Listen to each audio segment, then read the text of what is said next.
कैसे हुआ माता पार्वती का जन्म? माता सती भगवान शिव की पहली पत्नी है। वह प्रजापति दक्ष की पुत्री थी। राजा दक्ष ने अपनी तपस्या से देवी भगवती को प्रसन्न किया, जिसके बाद माता भगवती ने ही सती के रूप में उनके घर में जन्म लिया।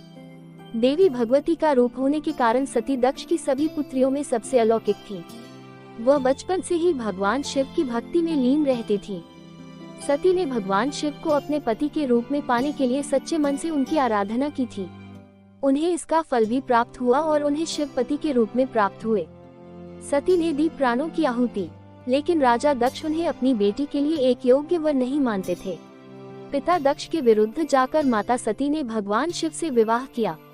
घृणा के कारण दक्ष ने यज्ञ में भगवान शिव और माता पार्वती को आमंत्रित नहीं किया और साथ ही भगवान शिव का अपमान भी किया, जिस कारण माता सती ने यज्ञ स्थल में अपने प्राणों की आहुति दे दी। कैसे हुआ माता पार्वती का जन्म? माता सती ने अपना शरीर का त्याग करते समय संकल्प किया था कि मैं राजा हिमालय के यहाँ जन्म लेकर शंकर जी की अर्धांगिनी बनूं। दूसरी ओर माता सती के प्राणों की आहुति देने के बाद भगवान शिव सदैव उन्हें स्मरण करते रहते थे। इसके बाद माता सती पर्वतराज हिमालय की पत्नी मेनका के गर्भ में जन्म लिया। पर्वतराज की पुत्री होने के कारण वे पार्वती कहलाईं। पार्वती भगवान शिव को पति के रूप में प्राप्त करने के लिए वन में तपस्या करने चली गईं। अनेक वर्षों तक कठोर उपवास और घोर तपस्या के बाद भगवान शिव ने उनसे विवाह करना स्वीकार किया। तपस्या के दौरान भगवान शंकर ने पार्वती की परीक्षा लेनी चाहिए। उन्होंने परीक्षा लेने के लिए सप्तऋषियों को पार्वती के पास भेजा।